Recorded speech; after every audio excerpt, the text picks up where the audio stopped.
Episode की शुरुआत में हम वान को देखते हैं जो कि याद करता है जब वो और गुमतान जेल में थे तब वहाँ वांग जियोन आई थी और एक आदमी के बारे में कहानी भी सुनाई थी।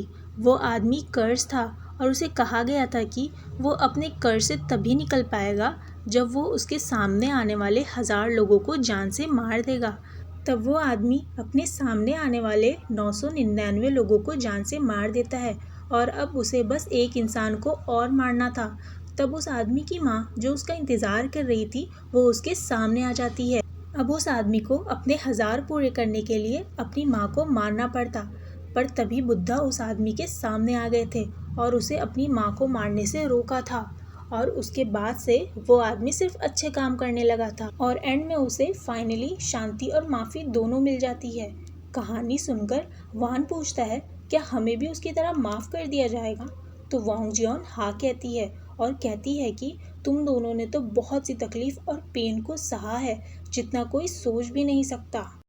नेक्स्ट सीन में हम जोहान को देखते हैं जो ऑक्सीजन मास्क में था और ऐसी बेहोशी की हालत में भी वो उसके और वान की लड़ाई के बारे में याद कर रहा था। वहाँ मिस्टर चांग भी होते हैं जो कि कोई स्पेशल बुलेट अपनी गन में डाल रहे थे। वो जोहान के पास आकर कहते हैं कि तुमने तुम्हारी ड्यूटी बहुत अच्छे से निभाई, पर अब मेरी बारी है उस ड्यूटी को पूरा करने की। मिस्टर चांग जब गन को लेकर निकल रहे थे तभी उसी कमरे की दीवार में एक होल हो जाता है जहाँ से एक ब्राइट रोशनी आती है।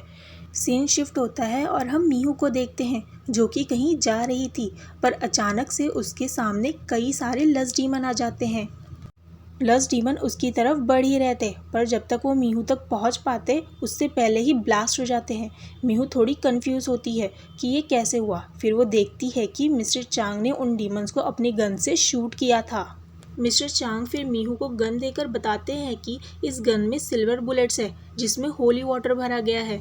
फिर एक के बाद एक बहुत सारे लस्ट डीमन सामने आने लगते हैं जिसे मीहू और मिस्टर चांग मिलकर शूट करने लग जाते हैं। लास्ट में लस्ट डीमन की पूरी आर्मी के साथ गुमतान खुद सामने आता है। वो खुद भी लस्ट डीमन बना था और मीहू को मरने के लिए बढ़ने ही वाला था, पर तभी वहाँ वान आकर लस्ट के आसपास एक शील्ड जैसा सर्कल बना देता है। तब मीहू वान से कहती है कि उसे सबसे ऊंचे वाले पहाड़ पर जाकर बैरियर बनाना है। वान से बात करते हुए वो वान की आंखों में मैजिक मार्बल का टुकड़ा भी देख लेती है। फिर वान लस्ट डीमन को मारता हुआ मीहू को जाने के लिए रास्ता बनाता है। तभी वहाँ गुमतान आकर वान से फाइट करने लग जाता है और मीहू अपने सामने आने वाले सारे लस्ट डीमन को अपनी गन से शूट करके आगे बढ़ने लगती है। तभी एक लस्ट डीमन उसकी तरफ आ जाता है और उसे मारने लगता है। तभी जोहान वहां आकर अपनी तलवार से उस डीमन को मार देता है। जोहान की बॉडी से अलग ही पावर निकल रही थी। मीहू जोहान से कहती है कि उसे बैरियर बनाना है, तो वो तब तक वान के साथ रुककर लस्ट डीमन को रोक कर रखे जब तक उसका बैरियर बनाना कंप्लीट ना हो जाए। और ये कहकर वो पहाड़ की तरफ भागने लग जाती है और जोहान लस्ट डीमन को मारने लग जाता है। मीहू पहाड़ पर पहुंचकर बैरियर बनाना शुरू करती है, पर उसे बहुत सारी मेमोरीज याद आने लगती है और वो कमज़ोर पड़कर वहीं गिर जाती है।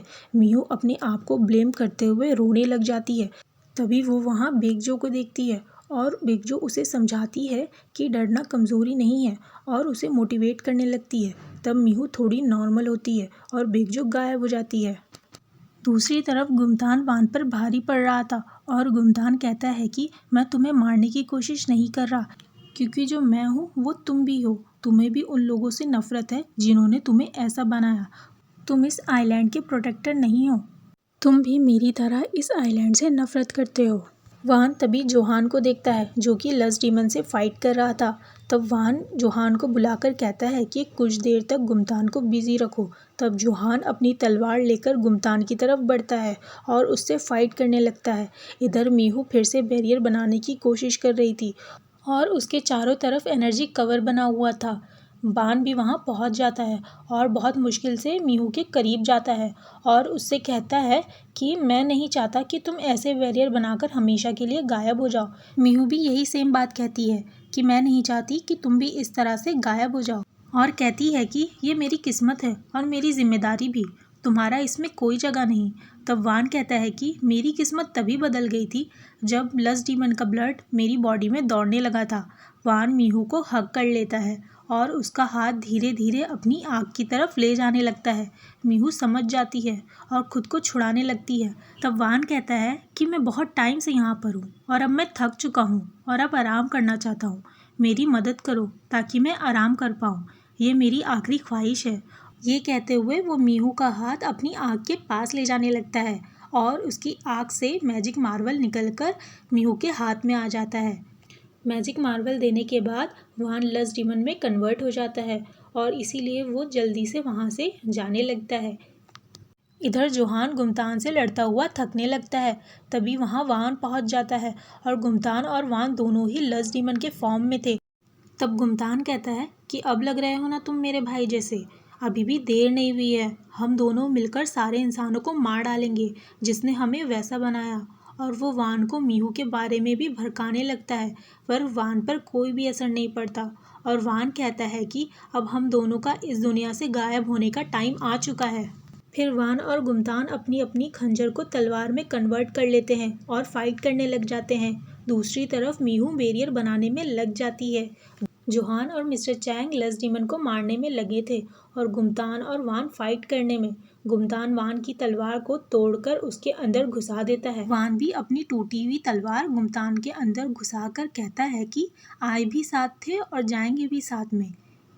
इधर मीहू भी बैरियर कंप्लीट कर लेती है जिससे सारे लस्ट डीमन गायब होने लग जाते हैं।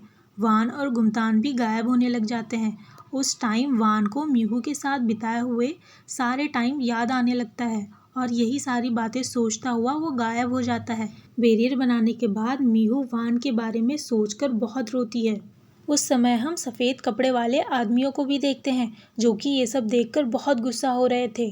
और हम योंगजी को भी देखते हैं जो कि बहुत ही खुश हो रही होती है। सीन शिफ्ट होता है और हम 1 साल बाद का सीन देखते हैं जहां वो सफ़ेद कपड़े वाला आदमी किसी बेग के पर्पस के बारे में बात करता है। फिर हम योंगजी को देखते हैं जिसके सामने वही वाइट कपड़ों वाला आदमी आ जाता है। फिर हम फ्लैशबैक सीन में देखते हैं कि योंगजी जब छोटी थी तब उस आदमी ने उससे कहा था कि जिस दिन दुनिया रोशनी से भर जाएगी उस दिन दुनिया की सारी बुराई ख़त्म हो जाएगी और तुम्हें बचाने वाला यानी कि गुमतान भी अंधेरे में समा जाएगा और वैसा होने से रोकने के लिए तुम्हें हमारी मदद करनी होगी। ये कहकर वो योंगजी के अंदर कुछ पावर्स डाल देता है कि वैसी सिचुएशन आने पर वो लोग योंगजी का यूज़ कर सके। फिर प्रेजेंट में ये आदमी योंगजी की पावर्स को एक्टिवेट करके कहता है कि तुम्हें हमारी हेल्प करनी होगी। ये सुनते ही योंगजी की आंखें रेड हो जाती है। दूसरी तरफ हम जोहान को देखते हैं जो कि एक्सॉर्सिज्म कर रहा था। अब वो काफ़ी सीरियस सा रहने लगा था और गुमतान और उसकी हुई लड़ाई में उसका एक कान डैमेज भी हो गया था। मीहू भी सोल वापस आ चुकी थी और वो अपनी कंपनी की प्रेसिडेंट भी बन चुकी थी और वो अब भी वान को बहुत याद करती थी। इधर योंगजी एक जगह जाकर एक पत्थर को हटाती है। तब उसे वहाँ वो खंजर मिलता है जिससे बहुत पहले वान और गुमतान को बर्न किया गया था। उस खंजर पर बेग नाम लिखा हुआ था। वो खंजर निकालती है तो सब कुछ हिलने लगता है भूकंप की तरह, जिसे मीहू अपने ऑफिस से ही फील कर लेती है। और वान का खंजर जो उसने अपने पास रखा था वो भी वाइब्रेट करने लग गया था। जोहान भी देखता है कि उसके चर्च की एक वॉल पेंटिंग पर ब्लड आ गया था और उसमें बना खंजर चमकने लग गया था। फिर मीहू जोहान को कॉल करके इसी बारे में बात करने लगती है और अपने ऑफिस में एक हिडन रूम में जाती है जहां से वो तामरा और बैरियर पर नज़र रखती थी।